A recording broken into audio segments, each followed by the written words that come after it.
Hello and welcome back to the Mansfield Matters Podcast. The men's team are back in training, they've been on the pitch, and as you're watching and listening to this, they're currently in Scotland for their traditional pre-season camp.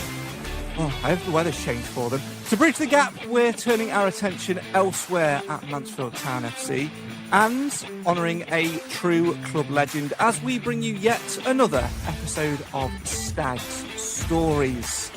This one, as you've guessed from the episode title, is all about Monica Bowley as we team up with her game 2 to celebrate her Stags career. But before we give Monica the full Stag Stories treatment, first and foremost, let's say hello to our panel for this very special show this evening. Joining me, as ever, is the great Alan Wilson, who I think has just about recovered from his dancing escapade at Nathan's wedding. Evening, Al.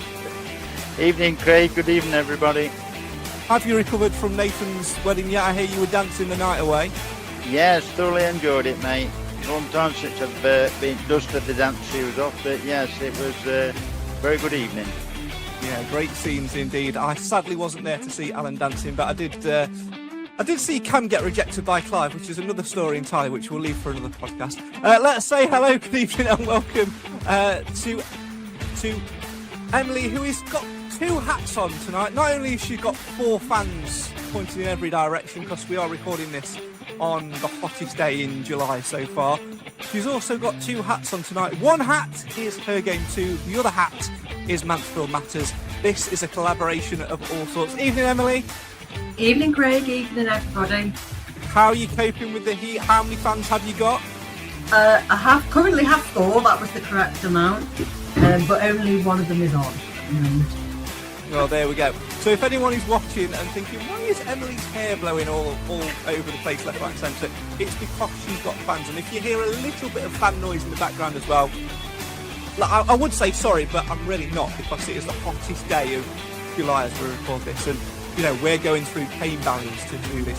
I don't know why it is, Mr. Wilson, but every time that we seem to record a Stag Stories, it's the hottest day of the year. When we had the Chief on a few weeks ago, we were all dying in sweat. I'm going to say I didn't get on that one, but I did listen to it back, and also the Matt Green one, I think that was the only one when it wasn't red hot. Yeah, that's very, very true. So, yeah, maybe the weather will change in the future when we do them. And completing our panel of experts tonight, she's been on the podcast before, but she's very much repping her game 2 this evening. Let's say hello, good evening, and welcome to Katie. Hello, welcome back. Hello. How are you? I'm okay. Good. Yeah, it's going to be a good night. Now, obviously, last time you were on the podcast, we had you in fits of laughter. You were rolling on the floor in agony at some of the dodgy games. Are you expecting similar things tonight? Are you expecting a more calmer experience given the nature of Stag Stories? I wouldn't expect anything else from you, Craig. That is the correct answer, and that is why she's been invited back. We're going to get Monica on in just a second, but first we have to give her the proper Stag Stories treatment, and that comes in the form of an intro. This is Stag Stories, the show where we take a trip down memory lane, catching up with players and managers of old to get their take on their time with the Stags. There'll be no stone left unturned as we delve into the highs and lows of being a Stag, and in the hot seat this time, a woman who's given her everything for MTFC with 12 phenomenal years service for Mansfield Town Ladies. Racking up over 200 appearances as a Stag, she's created a real legacy, not only as a leader on the pitch, but off it too, with vital work for the Community Trust and for her game 2 in raising the profile of the women's game.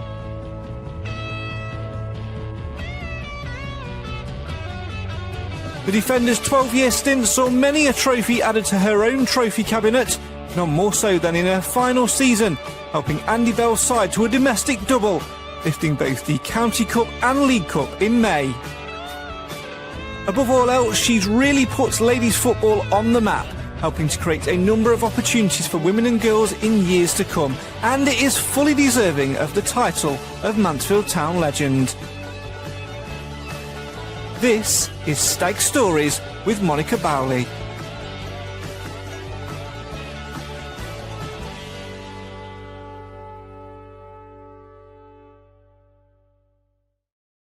Let's get straight into it then, and I'm going to hand over the reins now. I look forward to these ones where I can sit back a little bit. I will be throwing some questions your way later on, Monica, but I know you've worked a lot with Katie and Emily. First and foremost, everything in that intro right? If not, blame the club's media team.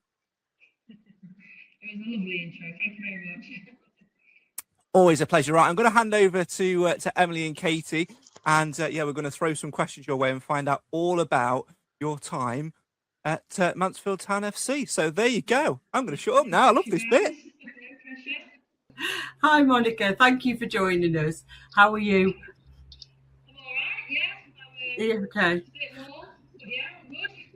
Yeah, good. And obviously, you recently announced your retirement from playing football. So I think we'll just get right into it, really, with some questions, if that's okay with you. Yeah, that's fine. Yeah. So how did you first get involved with Mansfield Town Ladies? Funny story. Obviously, I was with other teams prior to Stags, and funnily enough, Stags was a team that was one of the co-rivals that I thought, I can't go there. I'm not good enough for that team, and being my hometown and things. And it was actually the chairman who had approached me several times prior to me actually signing the dotted line, and I kept saying, no, not yet, no, I'm happy where I am. And then time ended at this particular club, and I thought, he's still pestering, he's still pushing at me, so he's obviously seen something in me, so I thought, why not give it a go? And yeah, loved it, still love it, even from the first day to its last, so yeah. Brilliant. And can you explain to us, and some of the listeners won't know this, but what level do Mansfield Ladies play at? Tier 5, so you've got the WSL at the very top of where Tier 5 in the East Midlands Premier League. Fortunately, it's a very hard league to get out of, and as the years have gone on, it's got harder and harder, and we have stayed in that league for quite some time. And there's always been right down to the bitter end on points and who gives it the last push to get the title. Unfortunately, we haven't had it in the times I've been there. We've been very close. We've got better each year, and we've just been missing that final bit towards the end of the season. And yeah, we've had some really good seasons. It's not like we've had poor ones. It's just the teams are getting better, the players get better, the standard, everything. The setup gets so much harder. But we thought last year we had it, but obviously the dirty spiral arch wasn't, didn't it? So yeah, sore subject for us at Stags, but they thoroughly, I praise them. They did so well, and when we do play each other, it is feisty, and they're the type of games that I enjoyed the most. But they obviously clinched it at the end, and they go to Tier 4, and we'll try again this year. Yeah. Okay. And what's life like at an amateur club? So what's it like playing for a team like Mansfield week to week?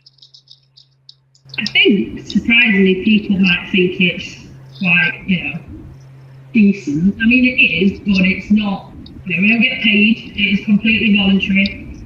It's training twice a week, games on a Sunday.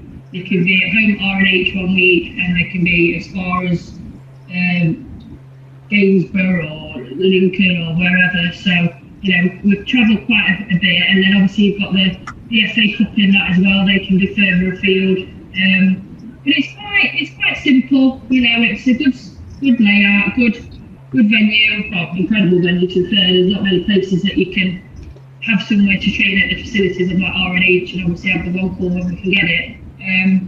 But it's pretty straightforward to be fair. We're just a team of women, young girls who, some are at school, at college, some are at university, some have normal daytime jobs. And then obviously we come together and just play the sport that we love and enjoy, and hopefully do best in. Yeah, that's brilliant. And did you enjoy your role as captain? Team captain or club captain? Which one are we talking about? Well, either or. Obviously, as team captain, when I got that band, it was an honour. I didn't think I was ever capable of being team captain, believe it or not. I think as I think it was probably 4 years in, I think I remember rightly, that I got the captain's band. And yeah, it was a definite honour. It didn't change me as a person. I know some people get the armband and they think that, you've got to be loud and you've got to be more, but I think that's why they gave it me, because I didn't change who I was. I still encouraged a bit of a moan now and again, as you do normal, but I always saw the best in everybody and just wanted the results and the club to go far, the team to go far, and for everyone to look in and do the jobs. But club captain, that was I didn't expect that one either. I think in the last 3 years, it was something that the committee, the chairman all decided that it would be something for me to have, given what I give to the club, to the juniors section and the community and things like that, and that I can hopefully bring something, keep pushing boundaries, as I say, and keep trying to do things. And the football, the women's football, girls' football changes ever since the Euros for the Lionesses. It's just gone better and better and better. More and more players joining in, more and more teams setting up, more and more clubs and venues bringing in teams for them to play at their clubs. So it's an amazing thing to see, to say that we was nowhere near this a few years ago. Nowhere near it. And it wasn't noticed either. It was there, but definitely not noticed for what it is now. I think it's a real important thing to sort of touch upon that. Actually, you talk about you've been there for 12 or so years, and you saw, you mentioned there in your answer that a few years before, even less people knew about Mansfield Town Ladies. How much have you seen it grow from the first day that you walked in the door to the day you decided to hang the boots up? I mean, I've seen it from where we would play at Rainworth Town's ground. We'd be training up on Sutton Lawn Park.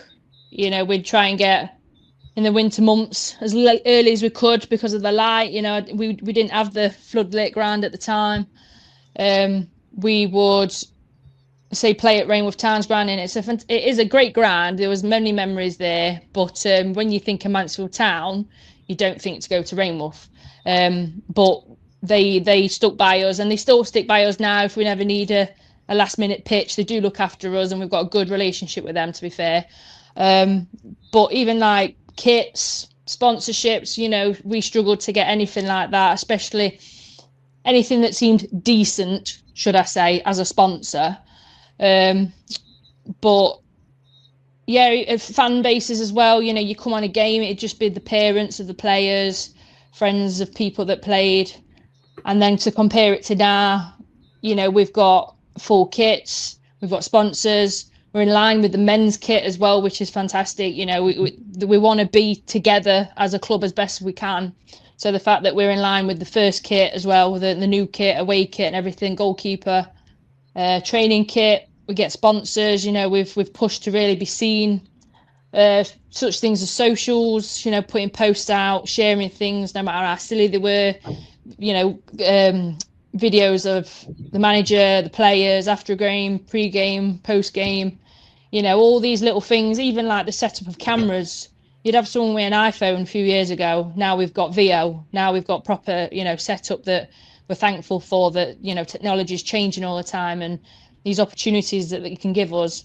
But it's I mean, towards the end of my playing career, we'd have, it might not sound a lot to people, but it was masses to us. We'd have 600 or 700 people in the stadium to come and watch us, and it was adrenaline for us, because you wouldn't see that on a weekly basis. It would only be at our cup games or our your big games against County and Chesterfield and things like that. So it's getting there. It's definitely getting there. We just need to keep doing what we're doing, keep showing what we're about, and that's not just Stags, that's all the other teams in around the town and the city and things, and it's definitely doing something. 100%. We see it more and more every day, and just lucky to be in it now and seeing where it's going to in the future. Yeah, that's brilliant. And I think it might be a good time to bring Katie in, really, as well, because Katie is one of those fans, especially at away games. Oh, sorry, Katie. Oh dear. Me and my niece started to come towards the end of last season, and she absolutely loves it. She loves coming. She loves watching the games. Monica is her absolute favourite player, men's or women's, and it's that sort of thing that you see, and you realise that a few years ago there weren't that many people that would say that a women's player is their favourite player, male or female. But I can be talking about Mansfield Town, and Amelia will turn it around to be about Monica every time. Have you seen Monica? Is Monica okay? How's Monica? When's Monica playing bless again? her. And even when I told her that you was retiring, she just sobbed, and it's that sort of inspiration that we want to carry on bringing, and that's the sort of inspiration that you have done as a person and a player. It's such a great thing that you've been doing. And the first game I came to, I think there was about 10 or 11 people. So even in that one season, by the end of it, there was so many more. And I've seen a difference from the first game that I came to the last game of the season as well, in the support. So it is, as a fan, it's really good to see, because I've been a Mansfield Town fan for, I'm 32 tomorrow, so 7 years.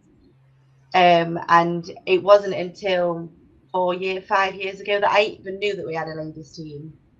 And that in itself is sort of the club's fault, because why was it not being recognised as it is today? Like, the club will share things now about the ladies team, but before there wasn't. And I think that's another thing that's progressed as well, that there is that from the club as well as the other side of things as well. So hopefully it just continues. I can second that a little bit as well, because obviously years ago I used to work for Football in the Community before it changed for Community Trust, and we used to do the holiday programs, and you'd get maybe 30, 35 boys, 2 or 3 girls. We didn't have a dedicated girls program at the time. And over the years, that has definitely progressed, and it's swung the other way, And Monica, you've been a massive part in that and getting involved. You've been community champion a few times as well. How important is that progression? As much as you've talked about, the progression on the pitch for the ladies in terms of match day and all the things surrounding that, how important is the progression in the community side of things to you as well? Massive. I mean, not just for the women's side, but just for the town itself. Mansfield's doing really well. We keep pushing. So with them pushing, we can obviously push as well, whether it's down to the grassroots, whether it's down to the ladies, whether it's down to the girls. We're all trying to do our bit for the community, for this club. To see how it started. I mean, like you said, Mansfield Town Ladies has actually been around for a lot longer than people think. It's just not been noticed. And that's fine. It's not fine, but it is fine, because we didn't have what we have now. You wouldn't know that. You see people walking down the street now, girls, and they're in football kits. You never used to see that. And I look at them kids and I go on, girl, you put that England kit on, you put that Mansfield Town kit on, you be proud of that. This is your town, this is where your roots from. And, I hope that she goes further in her career, whether it's just a normal football career or, a proper decent wants to push and go further in her career, or just watching it. Just watching it is an achievement for a girl, being accepted to be able to watch it. But in terms of the community trust, I mean, again, from where they started, it was very male dominated. And now we've got girls sessions. We've got we're picking back up on the ladies walking football team. We've got girl mascots. We've got girl team flag bearers, walking out with the lads. It's all these little things that mean so much now to a young girl, to a teenager who want to be involved in the football atmosphere, should we say. It's not just playing, being involved in the club, where it's working for it. All these little things is where we were at now, that has just changed so much for the better in my eyes. Yeah, we get a bit of controversy. It is what it is. It's like anything in life. But, I have learnt to bite my tongue to certain people, and just smile and wave at them and go, well, I can play. You put your boots on and let's see how you get on. So, and I'll still love now playing football with the lads if I get invited down with, my friends and stuff like that. I say I did. This was before I got injured, but I used to get a buzz off it because they don't expect a girl to be good. They don't expect a woman to be good, and it's nice to actually have a nice group of lads that I can call friends and acquaintances that appreciate what I'm doing and what it is for in terms of women being able to be involved and play and things like that. So yeah. And what would you say if there was a girl locally who wanted to think about trying to join a club like Mansfield? Like, how would they go about it? What are the best sort of routes into women's football? I mean, depending on the age, I first go to the trust, get them on the fun sessions, get them enjoying it, get them used to a ball at the feet, get them socialising with people, because there's a variety of different levels of an ability of a player. We find that obviously you've got your really, really decent players, and then you've got players that are good, but not quite at that standard yet, but just enjoy it. So it's finding that right level for them.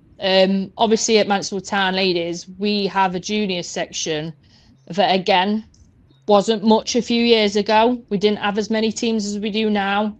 And now we're having to turn players away when they register because we just don't have the space for them. I mean, I'd love to take them all on, but we just physically can't. And it's a shame. And then we lose them to other clubs. But then they do come back and retrial, which is really nice to see. So in terms of that, I definitely recommend the trust. If the trust ain't got any spaces or, nothing's of their age range, we've got loads of other things in the town, like mini kicks and other clubs that do fun sessions as well. I know quite a few other clubs in the town. I always recommend other places. If we're full as a team, I recommend other places. So we've got loads of, I know people, I know contacts, and I always try and help no matter what it is. And unfortunately, if players don't, if players leave or they're not happy with the club or for whatever reason, I try and find them somewhere else to go so they can go and enjoy it still, because it is hard when you're a player who just turns up for fun, but then you've got players who are really, really want to push themselves. The levels are hard, and trying to balance that out in a team. I mean, as the girls get older, your 13, your 14-year-olds, it's hard. The emotional state of it, them as a girl, a young teenager, we've got different characters in our squads. You've got your really quiet ones and you've got your really loud, annoying ones, and you put them together and it's great to watch. It really is. But it's just making sure we find that mediocre ground of everyone being happy and everyone, because the last thing we want is someone to not feel included. So we do try our best there. Again, the volunteers, the coaches, they volunteer. Everyone in that club volunteers. There isn't one paid person in that club. So we do try our best. Sometimes it's probably not the right outcome, and we have to, we try and deal with that as best as we can, but that's the football journey. Sometimes you have to have a knock, it is what it is, and hopefully we don't do that and we see these girls grow and grow. I mean, when my daughter first started, I've got girls in that team who are now playing for Aston Villa. They're playing for, I've got girls who I know are playing for, have just started playing for the England under 21s. I've seen these players come and go. I've seen gone to Sheffield, it makes me feel proud, but still makes me feel weird to say it, that these little girls were once babies and now they're flying. So that's when I know that we and myself have done a good job at the club. And that must be a really nice feeling as well, because do you ever think, oh, I'd have loved that opportunity when 100%. 100%. I wished, what I tell the girls every time, and they probably get bored of hearing me say it, but I wished I had what they have now, and they don't realise what they've got. They really don't realise what they have. It might not be a lot to some people, but the fact that, we get them kits, we get them training gears, we get them equipment. I mean, equipment, you'd be given the hand-me-down balls from the lads' teams years ago, hand-me-down kits from the lads' teams. You'd have kits that were full sleeves from the men's like old kits, and you just had to wear them because you couldn't afford to buy your own kits or something like that. So yeah, I definitely wish things were different when I was 16, 100%. Well, even 12, playing football at school wasn't a thing. I'd be the only girl. There'd be the odd other person. You'd be the last one picked. It is what it was, but I'd still give it my all. And to say how it is today, it's just mind-boggling. Absolutely, it really does make me happy to see where it is now today. Yeah, that's great. So we're on that one. Yeah. What would you say to a young girl that was not very confident and wasn't sure about going to a club, that wanted to go to a club, but that confidence wasn't there and they was worried about where to go? Confidence is a hard one. It depends on the age. I mean, my daughter, again, she's just so confident in herself. She has it, and some girls don't, unfortunately. And I think finding the right team for them at the right level, as much as some people don't agree with it, they want them to be at the top, they want them to have the best club. Sometimes that's not the case. You've got to start them somewhere. If you have to start from the bottom and work your way up, then that's so be it. Because when you do get to the top, it's hard. It's hard work. When I say to these girls that come in that are going to try and get to the first team at Stags, for example, you can't be mucking about at training. You can't. You've got to turn up to training. You've got to be committed. You've got to want it. You're going to have bad days. Bad days are fine. You're going to lose. Losing is fine. You can't win at everything. But in terms of like a confidence player, it's something that they do have to work on themselves, and we will back them as much as we can, give them whatever we can to help them, whether it's starting with the basics, teaming up with someone that might be a little bit more advanced but will be willing to help you and guide you, giving them recommendations of one-to-one sessions, other fitness places that I know of, anything just to help them. But obviously these things come at a cost. You don't have to pay if you go and set up on the park and just practice. And the confidence will come. It just takes time on that individual. That's literally all it is. I still talk to girls that look petrified of me, and I've known them 5 years. It's just how they are. It's just how they are. And, they'll give me a high five. They'll say hello and ask them how the day's been, how you getting on, great result of the weekend, and they'll talk to you. But then you've got others that will just be like, hey, man, you're right. And it's just complete different levels, different characters, different abilities, different behaviours. So we just try and help them out as best we can, depending on the individual, really. Brilliant. And back to you.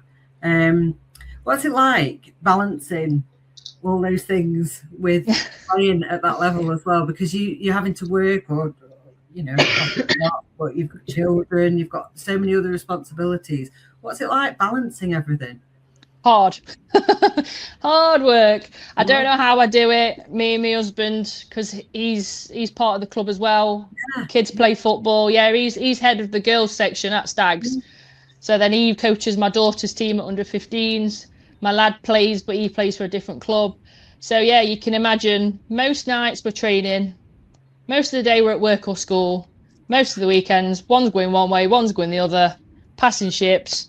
And I don't know. I have very good friends that help me out with lifts for sorting the kids out. I try and watch them when I can, depending on when kickoffs are. I think it does take, I mean, I don't give myself credit much, but it does take a strong person to have a scheduled life, as we do. Most of our conversations that me and my husband have on a date night is football. That's just the norm. And I enjoy it, but then I do like to switch off now and again. You have to reset yourself in that. But how I manage it, quick microwave meals, knowing where I am, and just go. Head down and go with the flow. That's brilliant. And do you think playing at that sort of level as well, on a voluntary basis especially, it sort of teaches you things that you wouldn't get anywhere else? I do think it keeps you grounded. It makes you remember what you have in this particular tier. I know that, like, if you go to tier 3, tier 4, I think you start being paid something of a travel allowance and the odd bit of payment. I'm not 100% on it, to be honest, but you know, for me, being paid isn't. I do it because I love it. I do it because I want to do it. If you got paid, great. Of course, it's a bonus, but I live and breathe football. Always have done. Always will do. It's, you know, it's just one of them things that will be. It's just never going to change. But yeah, it's yeah. I don't know. It's just madness, isn't it? It's just crazy. Okay. Alan, have you got any questions that you want to ask Monica? Yeah, I was Come on, Alan, give it to me. I only normally see you with Mike in your hand. We've got him one for his head on here. What I was going to ask you, Monica, have you ever modelled yourself on anybody? You know, as in a professional ladies footballer or even a man's footballer? Because the two things I've always took from watching you play, when I've watched you play, is you remind me of the Chief. Not in that position, Chief, because you were more or less a left back, but your heading ability was second to none. You and Chloe Utsby are the two people that really headed the ball, and the second one picking out that, 30-yard pass, which the Chief used to do. And you just remind me of that. Yeah, Chief was one that I used to love watching. When he was on the podcast the other week, it was brilliant to see him. I was actually really excited because obviously I was gutted when he went, absolutely gutted. He was one of them that I saw at the back as a captain who just gave it his all, and now I look at our back four, our back five, whatever, is like Deji, good friends with Deji. He's an absolute rock at the back. Sweeney, he's rock as well. Like, just all of them. I try and tell, like Ruby, when my daughter, when we go and watch the games, watch the back line because she's a defender. I try and tell the kids to watch the games, watch your position on the pitch, enjoy the game, but watch it because you can learn so much from a player just watching, just how they move, what they do, how they're looking in terms of, where they're looking, not how they're looking. But it's Chief, Sweeney, Macca, Quinny, recently, I saw him being how he was for the club, a very similar person what I was. He just loved the club. He did anything he could for that club. He gave it his absolute all, despite whether he had an injury or whether minutes weren't in the tank for him or, illnesses or whatever came his way. Whenever he was on that pitch, he just gave it everything. And I think even like more so the last few years of watching Stags, I feel like the desire has just been umped that little bit more because we can actually do this. We can actually be promoted. We've got the players. Yeah, we've had the injuries, but that's just unlucky for us for the last few seasons. It is what it is. But I think my main one growing up was, unfortunately, David Beckham. The way he would ping a ball with that left foot, the way he would strike it, your Rooney, your Michael Owen, those days, the glory days is what it was back in them. But I never really supported, these big clubs, Man U, whoever, I generally just loved watching anybody. And then you always had those odd players that stuck out. But yes, I admired David Beckham from afar. I'm yet to meet the man, yet to meet the guy. I'd love to meet him, I'd be in awe of him because everything about him. And it's quite funny because, being a female, you'd think I'd have a female footballer to look up to. I do, but the main ones growing up, because it was all male orientated, were those sort of players. More recently, if I was going to pick a female player, Lucy Bronze, again, she's an absolute warrior, especially how we saw her in the last few Euros and stuff. I think me and her are quite similar in terms of positioning wise and body strength and stuff like that. Thank you for the compliment on the heading. It's worth the headaches on a Monday morning. I want to say that every time you went up to the corner, you were there, in the middle. Yeah, and you'd got three players round you. Yeah, so me, Chloe, Liv, Gio. We weren't scared to put us heads on the ball. We can't teach kids to head a ball at the minute. You're not supposed to. You're not allowed. It's not until they reach adult football you can actually technically start teaching them. But if they want to head it, that's up to them. And we do have some cracking headers in the junior squads, that's for sure. And it scares the life out of me. But yeah, I used to get called breeze blockhead. Yeah, because I didn't care what I did with that ball. I wanted that ball. If it meant me sliding for it, getting on the chest, hitting it with my thigh, with my head, I don't care. I want that ball. I want to get that ball. So yeah, it's not many players like to head a ball. It's quite funny watching some of the lasses in the team now go, why didn't you head it? Oh no. Oh, I loved it. Yeah, but if I didn't come off that pitch with a graze or a sore head, I didn't do enough.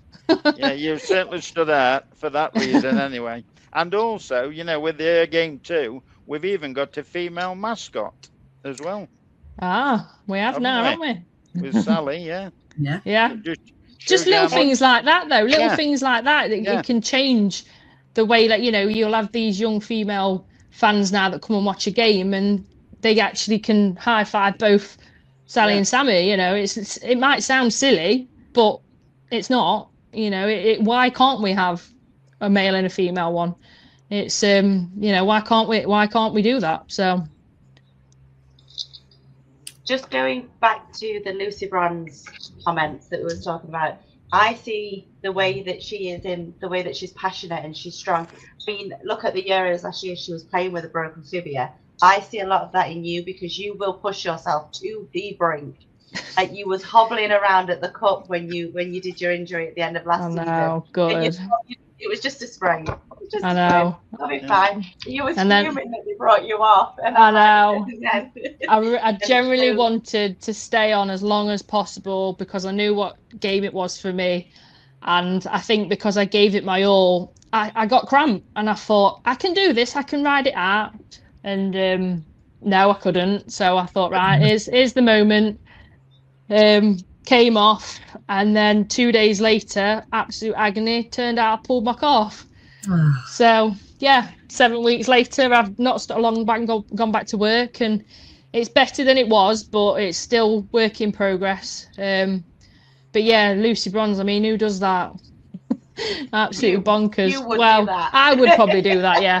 You ask Andy Bell. I would literally crawl off that pitch if it meant me still staying on, because I just didn't want to come off. And I think deep down inside it meant that because I knew my time was slowly running out, that I wanted every minute I possibly could on that pitch. And there were days that, I wouldn't get as many minutes as I thought I would, but then the days where I did, I just gave it everything I could give. And sometimes I had a good day, sometimes I didn't. It's just the way the football game goes in the moment. But whatever I did, I've never regretted a thing about it. Loved it, every single second.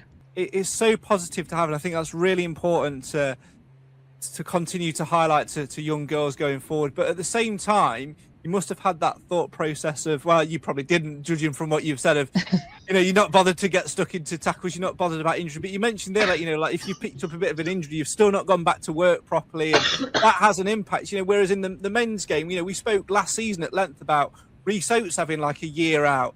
We've got Luke Bolton who's barely played, but he's still got that continuous financial support. Whereas in the women's game, because of the level that Mansfield Town Ladies are at, you've not had that. So was that a little bit of a thing where sometimes you had those days where you questioned whether it was the right thing to do, or was the love for the game always dominant over the top of it? For me personally, the love of the game, 100%. I know that I've seen, obviously, I think the love for me is probably a bit too much to some people. Some people think, they take the mick out of me saying I'm Miss Mansfield and everything else, but it's just because I love it. In terms of, injuries, we're not overly fortunate to have, physios and a team on standby that will look after you day in, day out, ice baths, things like that. We can go and do them ourselves if we wanted to. We've got a local gym sponsor with Everlast. We've got the gym membership there. Whether it's a case of ourselves going to see a physio, paying for it ourselves, depending on obviously how it came about. I mean, it depends on the club. we're trying to change things. Again, it's one of them things. It's something we need, especially if we get promoted. If we go into tier 4, it's definitely something we need to have. I think because it is a lot of it's voluntary based. These lasses in the team have full-time jobs. If they break their leg or whatever, that's them out of work as well as. Whereas the lads will break a leg and they're secure in finance and things like that. So it's definitely different. It's a massive gamble at the end of the day when you step on the pitch. Many niggles I've had. My pulled calf is the worst injury I've had. It's the only one I've had to stop working for. I've never had a bad injury. I've had little niggles, I've had grazers that have been sore on the 4G, but I've still turned up and I've very rarely missed a game, very rarely for an injury. So the fact I did it on my last retirement game, I mean, everyone was taking the mick out of me saying, well, you definitely gave it your all. So maybe it was time for you to give it up, as soon as you've pulled your calf. But yeah, it's something we need to look at. I mean, we try and look after ourselves as best we can. We know people again within the town that can help us out. So it's just a case of just doing what we can in the moment. So yeah. And when did you realise, or how did you make the decision to stop playing? What was it for you? Oh gosh, I think it was a year and a half before things started to change in terms of game time, in terms of new players coming in terms of these youngsters running by me on the opposition, and I'd still try and keep up with them. And obviously the usual Monday morning aches that would last till Thursday.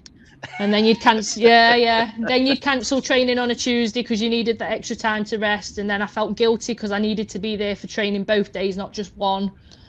And then the more it was hard. It was definitely emotional. It was a decision I was going back and forth in my head, speaking to my teammates about, speaking to my friends about, speaking to my husband about. He's watched me since we first got together play right at the beginning to where I finished now. So it's a massive thing because that's all I know, and it is hard.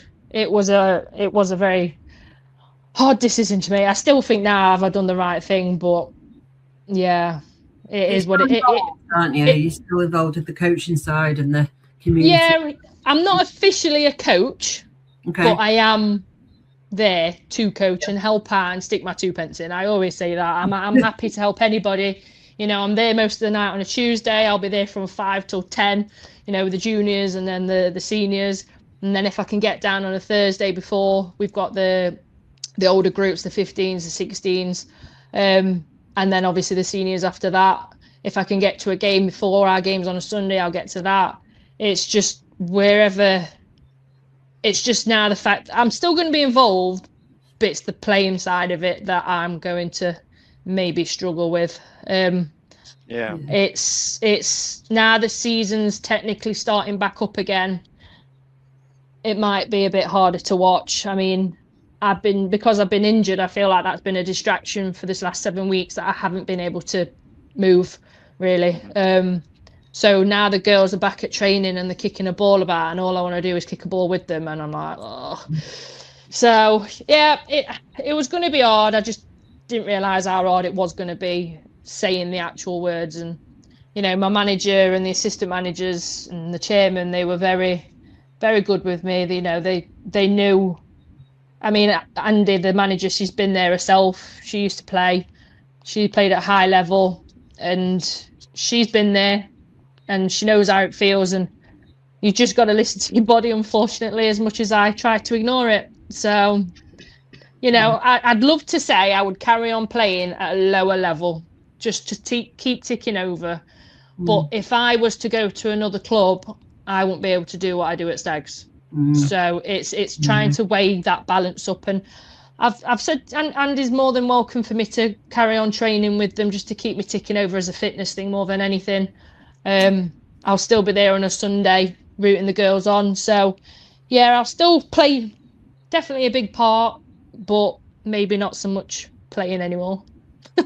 I think that's a massive thing to sort of say though as well, because it's that dilemma. You want to keep going for as long as you can, but I almost get the sense that deep down you appreciate how much of an impact you actually have on developing the next generation, the generation after that coming through, which is why, I think it almost sort of, I don't know, maybe helps balance it out a little bit, that you've had to hang the boots up, but you're still having that impact. Like, because you said it there, if you went for another club, you wouldn't be able to do what you do. And I feel like that's as important as what playing was for you. Yeah, I think because I've got this where I am now, it's definitely kind of gave me something to concentrate on. Whereas I know people that have hung the boots up and then that's it, they're done. They just go back to having a weekend off. And I mean, as much as having a weekend off sounds great, I don't want a weekend off. It's not my routine. It's not what I do. So, it was because the chairman's put something in place for me to be involved with the senior side. I think I'm going to be helping out with the committee as well. I'm quite lucky that they want me to be involved. They could have easily said no, but I think, look, I don't do this to be big-headed. I don't do this to get praise. I just do this because I want the next generation to carry on doing what I love doing, still love doing, and to keep making it better and better each time. And I think we're definitely on a pathway there. That's for sure. I still find it weird, even now, if I go to a game on a Saturday at the men's and someone will come up to me and ask for a photo or come and say hello, and it's weird, but it just shows we're being noticed. I know that I might be the one that's noticed more out of the ladies team because of what I do, but I do try and push the other girls to be involved just as much, because I won't be able to do this all, forever. I need new people to come in and be the new Monica, should we say, but there are people in that team that will do it, and I know they can do it. It's just, obviously, it's just a weird feeling when you've got people asking for photos, asking for autographs, when they're down at the cup game and they're cheering you on. We've got my little cheerleaders singing away, which you guys saw at the cup final, shouting my name. It's a weird thing. It really is. I'm sure the lads are used to it week in, week out, but yeah, very subtly very proud, but still strange. I don't think it's weird, because I know I'm not you, so I think differently, but I don't think it's weird because when I had my photo taken with you at the Her Game 2 dedicated fixture, I was dead chuffed. I got my photo with you and with all Millie. my lot take the mick out of me, going, "You're so famous." I says, I'm really not famous. I'm really not. It's you guys make me famous. I'm just little old me over here.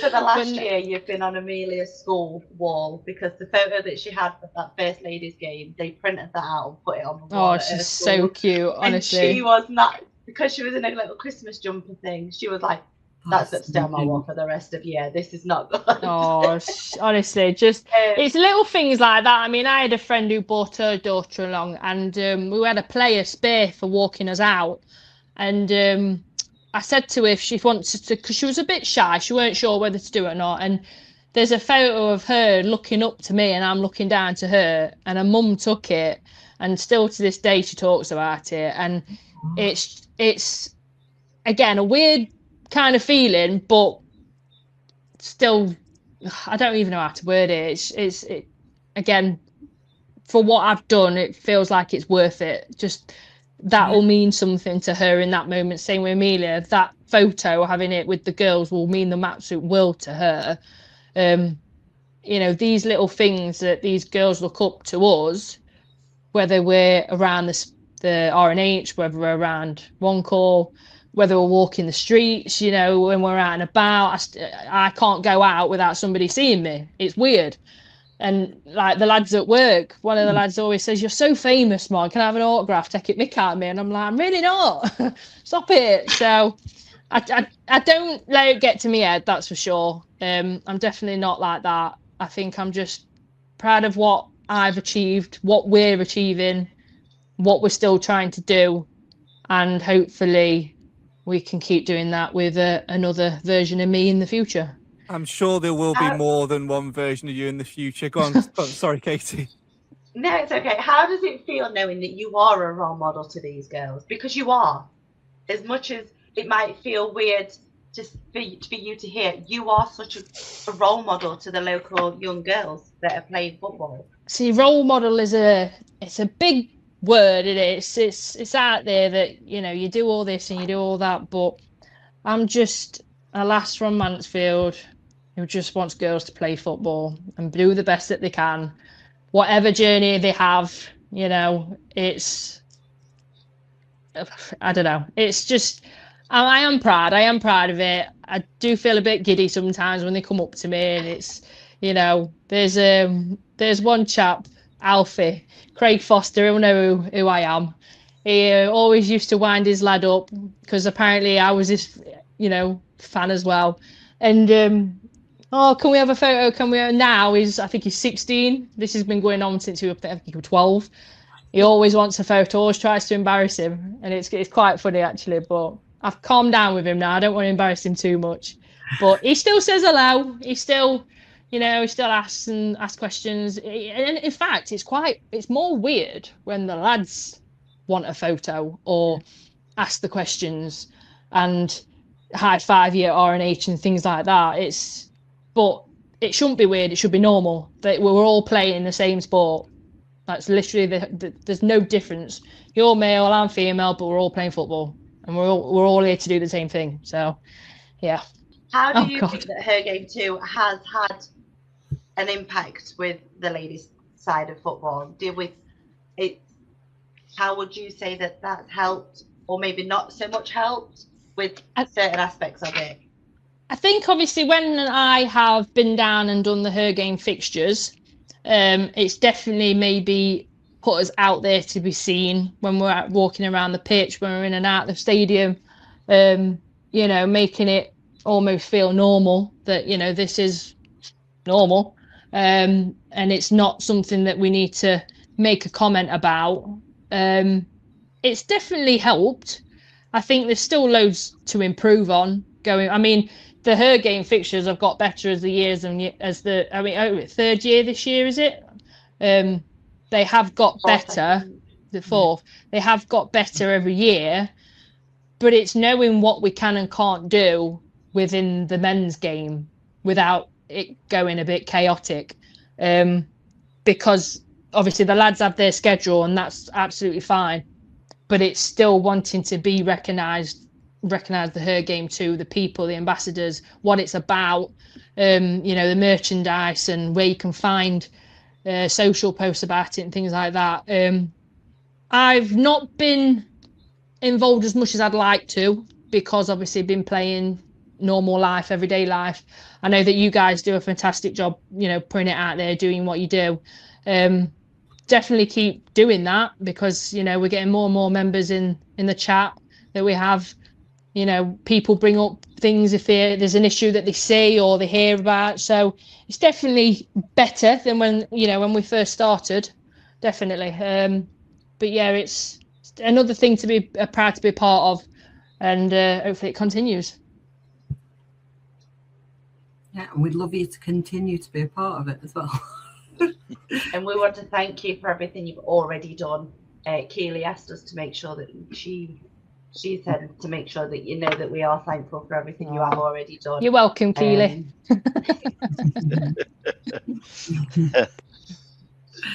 Thank you for that. Do you, just a quick one, Monica, do you think you would ever take up a coaching role, as in, you know, take your badges if that's something that's available to you? Would you do that, or do you think you'll just stick with Mansfield, you know, outside of Andy and whoever, and just help out where and when you can? I don't know the answer to that question. Right. I have had that many people ask me the same question, Alan. It's unreal. I just didn't know if there's anything, you know, a pathway for you. I've been told to do MB coaching, MB5 coaching, like JB coaching. Right. with Mr. Jordan Barry. I've done one session with him, and people are telling me to do MB5. That'd be all right, wouldn't it? It's a great partnership, isn't it? It would be, wouldn't it? That's another thing Craig Foster's said I should be. MB and JB. Yeah. But it's I have been asked the question about even one-to-one coaching, and I think that because in the moment of playing and it being like playing football, full-time job. Having a job, full-time job. Yeah. Being a mum, full-time job. You know, my husband coaches his team and it's a full-time job. It's constant, you know, messages, phone calls, keeping up with things. And it might be right now not a thing that I'd like to pursue. No. I think I'm just going to enjoy the little break that I would have in a way.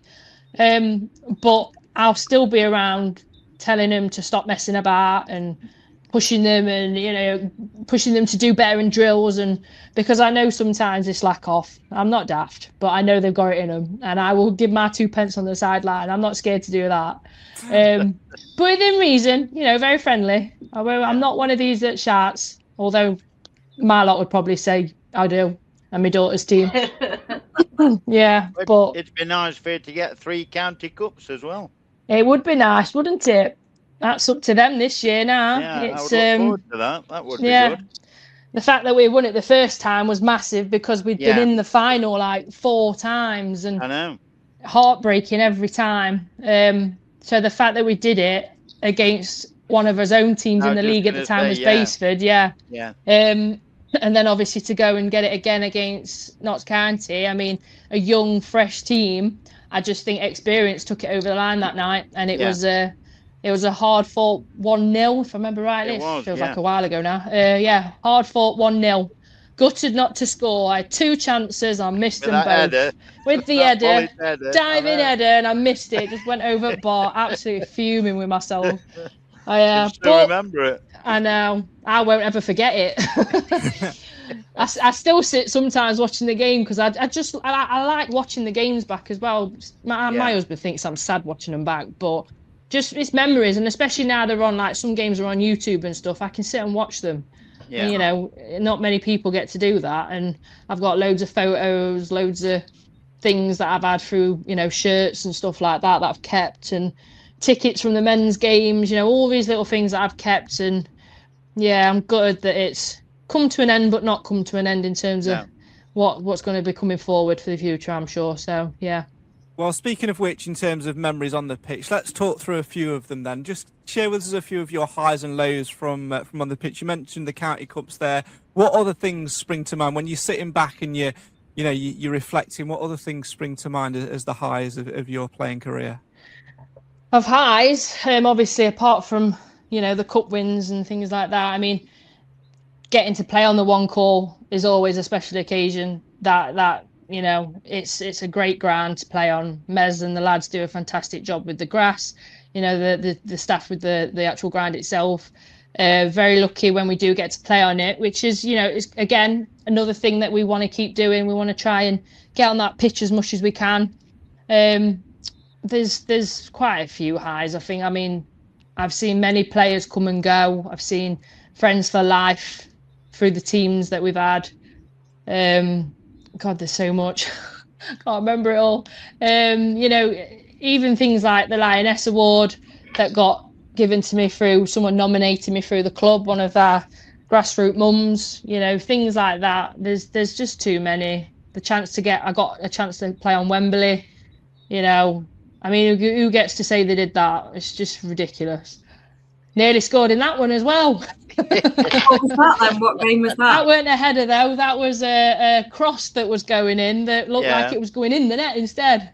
But yeah, that was another. I think that was another grassroots nomination with a volunteer nomination, and I got to take a +1, and my husband was definitely going to be that one. Played as well, didn't he? Yeah, he I wasn't letting apparently he was not letting anybody else have that +1. So yeah, we went down for the day, made a little montage of it, stayed the night, got to play on the ground, and it was other people from other clubs voluntary, whether it was kit lady that worked in the catering, and you know, other coaches and maintenance and loads of different areas within football. They all got a chance to play on the pitch, and it was feisty. I'll give you that. We lost, but it was a good game.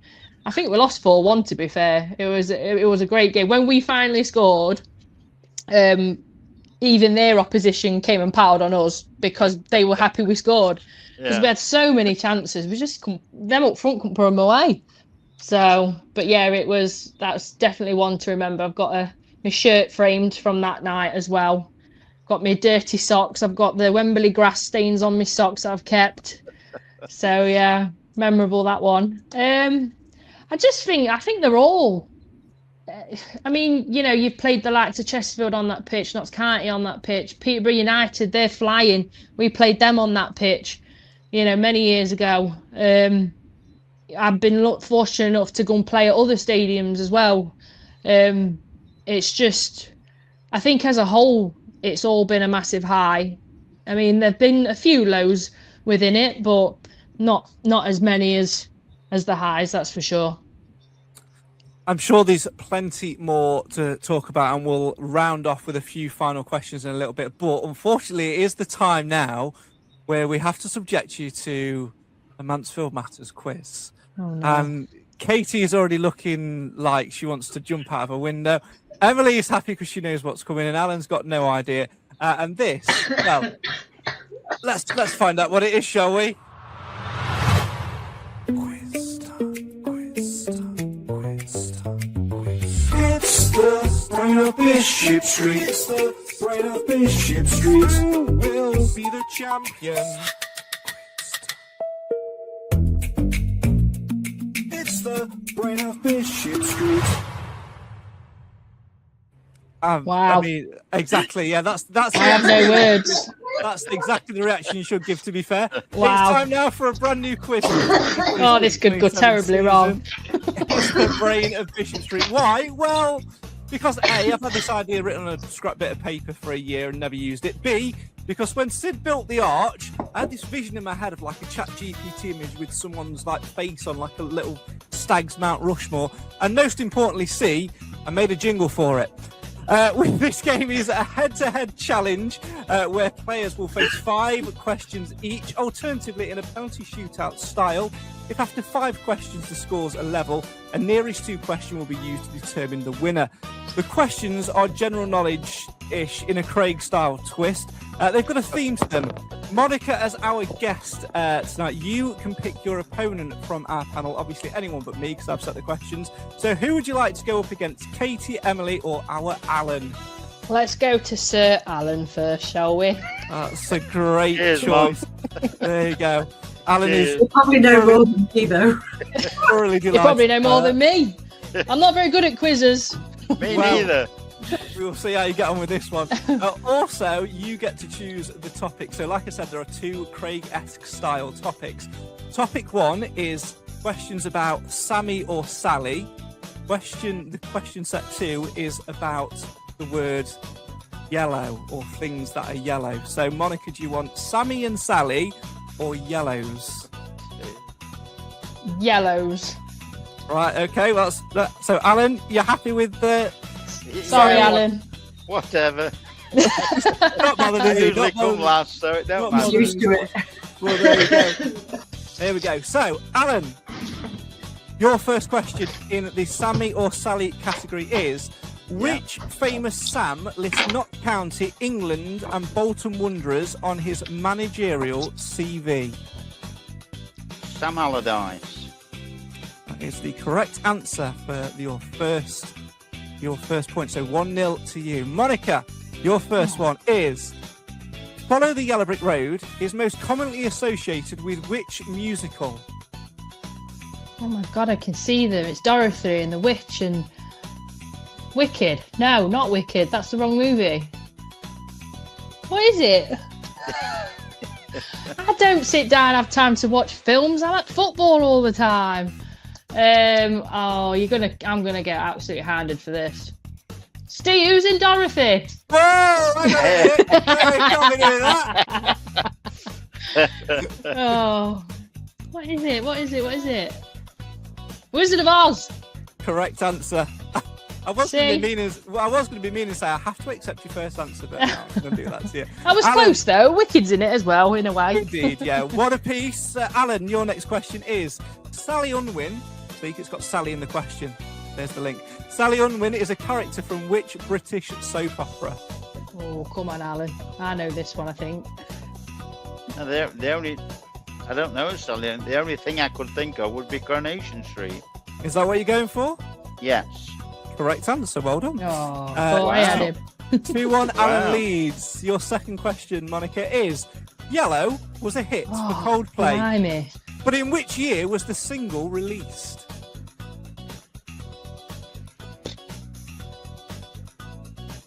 I'm going to say, and this is an absolute guess, 2000 and... Oh, I'm going to way off. 12. Oh, you know, if you'd have stopped before you said "and," you'd have been spot on. 2000. It was of the course year it was. 2000, yeah. Alan, you lead 2-1. Your Nowhere next near. question is: Sam Ryder represented the United Kingdom at the 2022 Eurovision Song Contest with which song? I can see him doing it, but I don't know, Craig. I don't know the name of the song. I don't know. I can hear him singing it, but I just can't think of the name of the song. Sing it, Alan. Sing it. This is it. Is incorrect. It was Spaceman. So it's still we got 2-1 to Alan.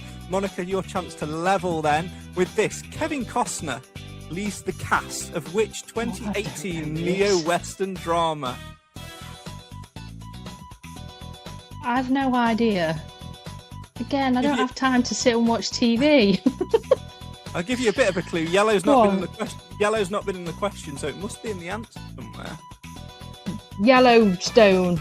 Is absolutely Yeah. spot on. Well done, Mom. Thank you. 2-2, Alan. Which I even watched that as well. How There you go. embarrassing. There you go. Alan, which Sally is an Irish author whose book Normal People was adapted for television in April 2020? I've not got a clue. Sally Allsop. Incorrect. It was Sally Rooney. Monica, your chance to go in the lead now Wouldn't with know. this one. Yellow Submarine was a double A-side record for the Beatles alongside which song?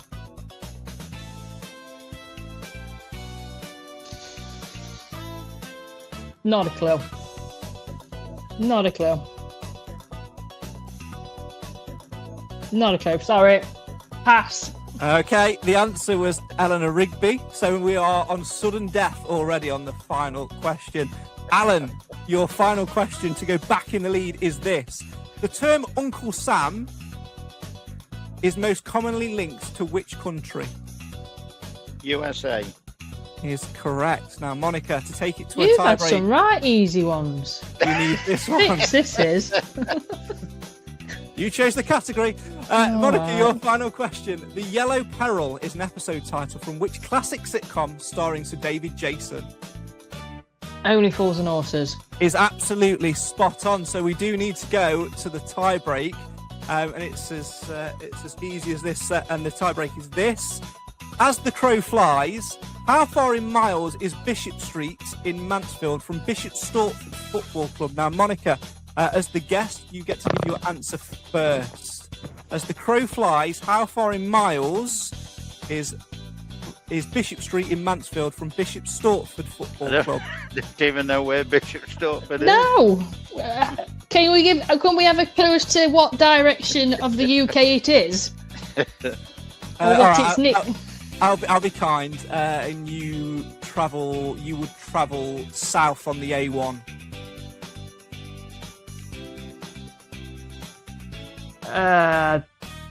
I'm just going to pick a random number. 253. Alan, I'll go all the twos, 222. the winner, still miles off by the way, but the winner Well, yeah. is Alan Wilson. The correct answer was 129 miles. So well done, Alan. Well you done, are. Alan. you Well are done, Mom. In Cheers, this, mate. in this round, you are indeed the brain of Bishop Street. So That well was done. awful. Well done, Alan. Right, we'll be back after these.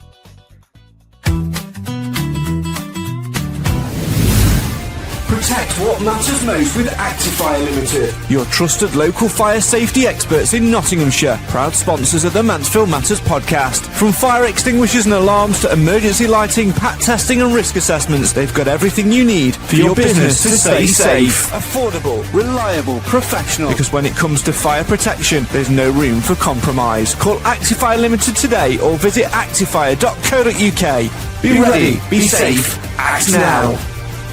Actifire Limited, proud sponsors of the Mansfield Matters podcast.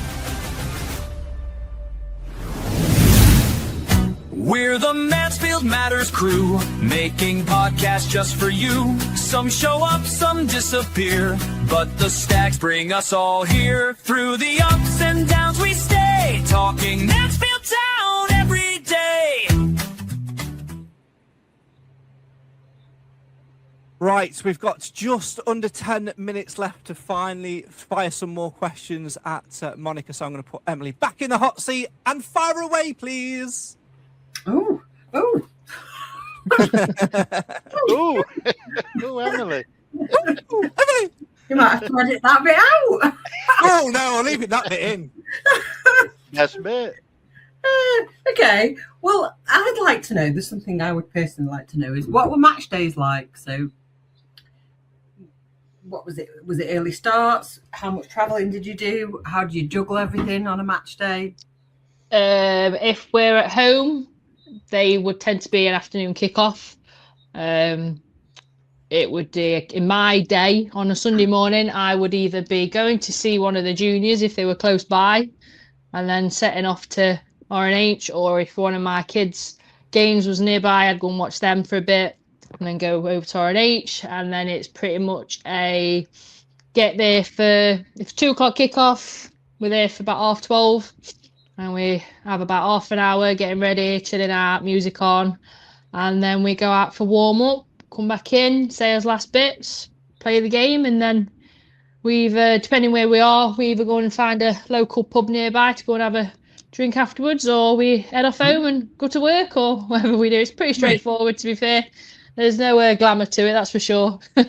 If we're away, pretty same. We get there about an hour and a half before. We have a walk around the ground, see what the grass is like or whatever.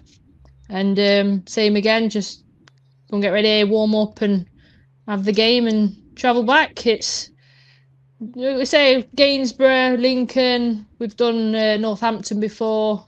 Yeah. I want to say we went to Wolves. I feel like we went to Wolves for a game. I feel like it was an FA Cup game. As well, haven't you? Yes, Luton, that was FA Cup last year. How do I forget that one? That was a good day out. Just a shame about the result. We didn't start the best. Let's put it that way. We came out fighting against second half, but just wasn't meant to be. It was a good day out though. It was nice to be in the FA Cup in that round that we got to, and hopefully we'll be in it again this year with the girls as well. That's brilliant. And how would you describe the team? Probably the team. The most recent team, probably. Like, how would you describe it? Oh, sorry about that. Flipped over. My bad. How would you describe the team? Are they quite serious, or would you say it was a mixture of seriousness and fun? Or with the team that I've just finished with, yeah, it is a mixture. We have some youngsters, we have the middle ones, and we have the OAPs, as I call them. Me being the oldest one. Obviously, I'm quite friendly with the OAPs. We talk quite a lot. Obviously, Chloe being the captain, Gio being vice captain. We have a bit more chat to talk about, game performances and things like that. But it is a variety. I think we're probably one of the only teams in the league that have a variety of experience and older players. There's not that many that have quite a few. But the youngsters that we have come through from the junior setup, so they were under 16s and they jumped straight to the first team last season, which is incredible. Not many people get to do that, so that just shows that the pathway that we have, that we want to set up, is doable, it is achievable. And they've done fantastic again. I had my little prep talk with them at the start of the year that kids football is definitely different to adults football. Yeah. It's mentally, physically draining. You know, you've got to hit the lows as well as the highs. You know, you learn from any mistakes that you have. You know, that it's so quick. These games come through thick and fast. And it's not about kids anymore. It's, you know, you go up against strong women players that when you're only 16, 17, you could potentially get knocked to ground. You know, you've got to stand up to them, basically. So that's something they've learnt this season, and they've done amazing. Both of them have. We've had obviously a few past players come back. We've had it's just a variety. It's a mixture. It's a great group. It really is a great group. I ain't got a bad word to say about any of them. The banter we have at training, I'm probably maybe I start the jokes, and then I know when to be quiet. I know when Andy gives me the glare.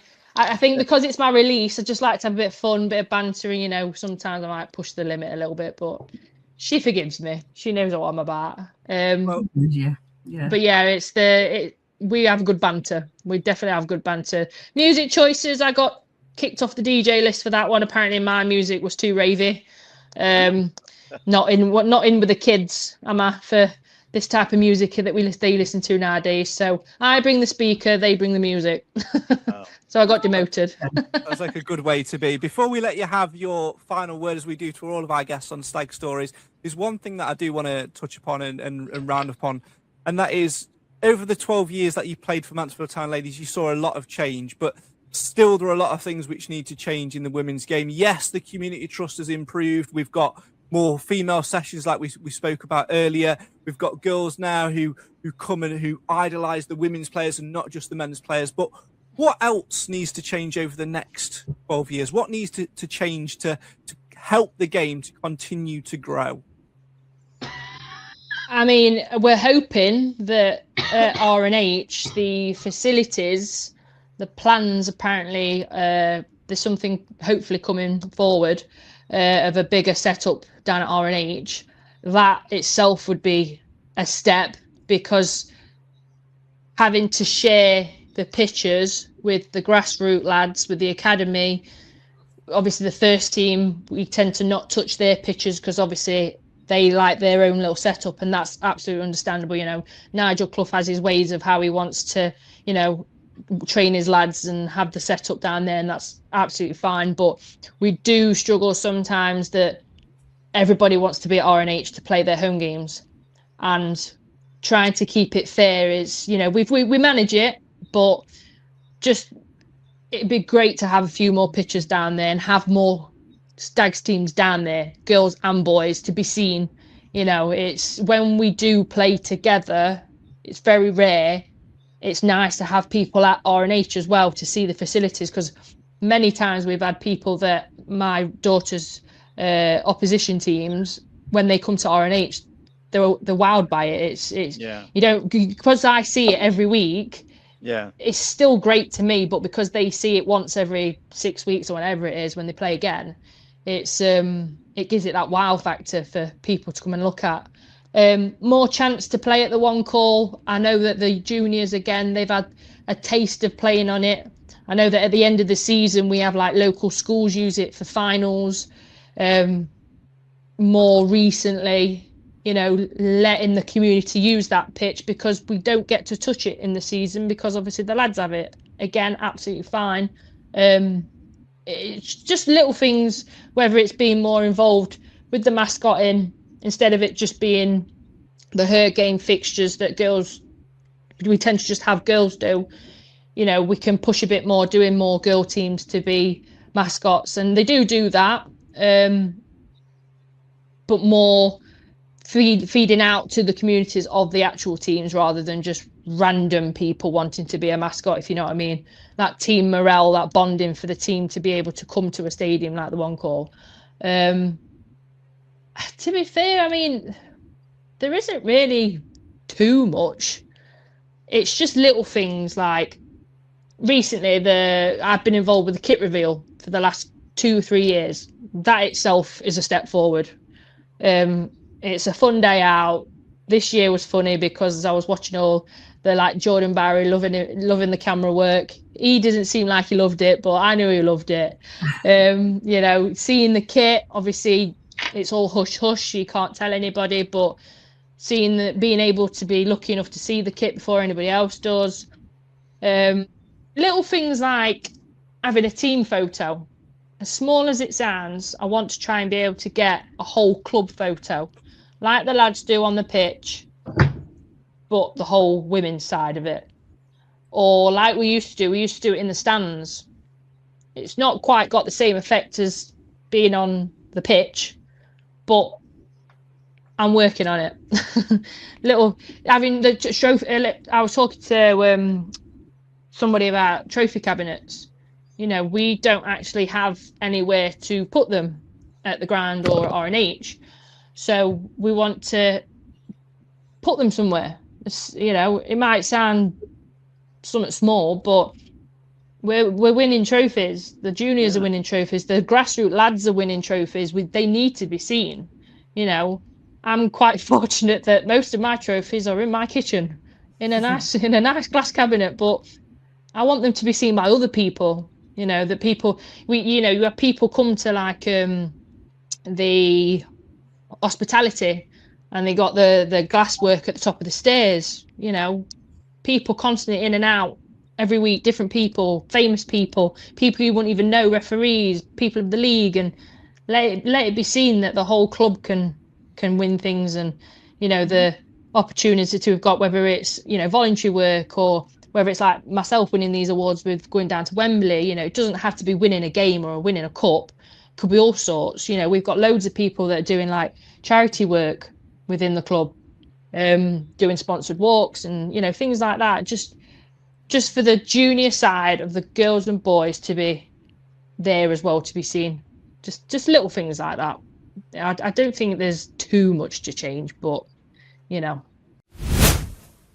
That was a really, really insightful stag stories. Katie, I'm going to come to you first. Obviously, what did you make of everything that Monica had to say there? You know, she's done so much for her game too, and for the women's game. It must make you put a massive smile on your face. I saw you there. You were just smiling all the way through it. Yeah. I've met Monica through doing the hair game too, and she's probably not what we say this, but I saw her on a night out and I wasn't ashamed, I wasn't afraid to go over to her and talk to her as a friend. Like, I see Monica as somebody that is a friend. She's not just somebody from the football team that I see every now and then. If I saw her out and about, I would ask her how she is. Like, when it was my niece's birthday, I asked her if she could help me with getting the photos signed, and I got some flowers and things, and as a thank you, and I think she doesn't just do it because it's part of being part of the team. She does it because she's genuinely passionate and she loves the team, and I think that makes it a whole lot better, because you have some players that will do it just because they have to, whereas Monica does it because she loves it, and you can see that in everything that she does. And you can see when you go to watch it, like I was there on the game where she told the rest of the team that she was finished, and she was finishing for the season, and every single player walked off that pitch in tears. And then I spoke to her after the game, and then I got in the car and my niece was in tears. So it's not just the people that she plays with that are gutted to see her go, but it's us fans as well. Alan, someone who is very much deserving of the title club legend, right? Definitely. Yeah, for as long as I've known Monica, I've known her quite a number of years, you know, through Mansfield Town, through seeing her, and she's always been the same, Monica has.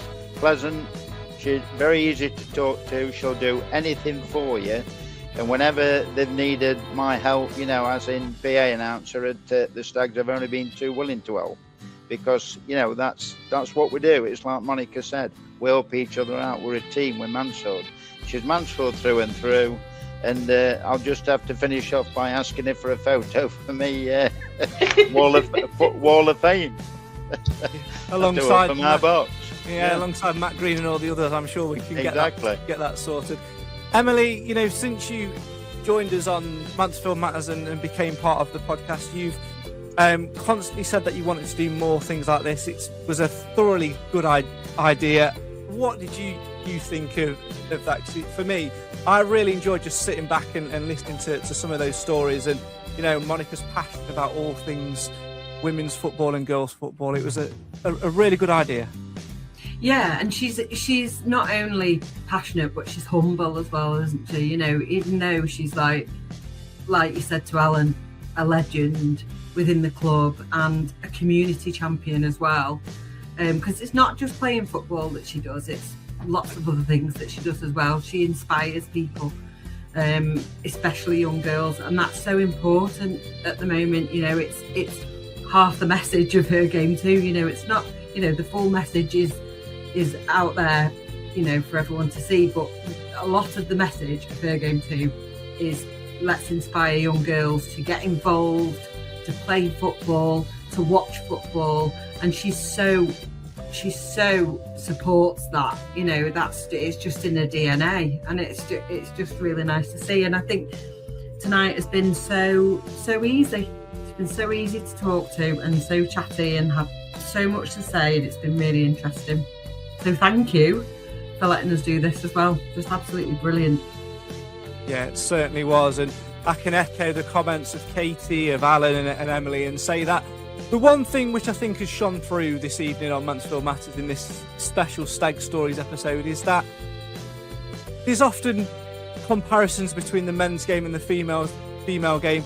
It doesn't need to be, because one thing which Monica has done throughout her Stags career and on and off the pitch is show that it's not Mansfield Town men's team, it's not Mansfield Town ladies team, it is just Mansfield Town, and that's the prime time to hand over to her to give her final word on Stag Stories. Thanks for watching, thanks for listening, we'll see you again next time. Yeah, so thank you for everyone who has been on the journey with me, old friends, recent new friends, coaches, players, past and present. You know, it's been a real roller coaster. I have enjoyed every single second, despite injuries, despite players, despite oppositions, despite the results. You know, it's all part of the football journey that I have come to an end of. I'm gutted, but I know it's for the right reasons that I'm doing what I'm doing, and I'm just grateful for you guys that have stuck by me. You know, I know some of us have only recently met and got to know each other, but you know, hopefully this is a friendship that we can continue within Stags and hopefully keep pushing the female and the women's game forward. And for those that don't believe in it, that's fine. Scroll by. We don't need your negativity. Those who want to see it will be here, and we will push you through, and we will carry on playing.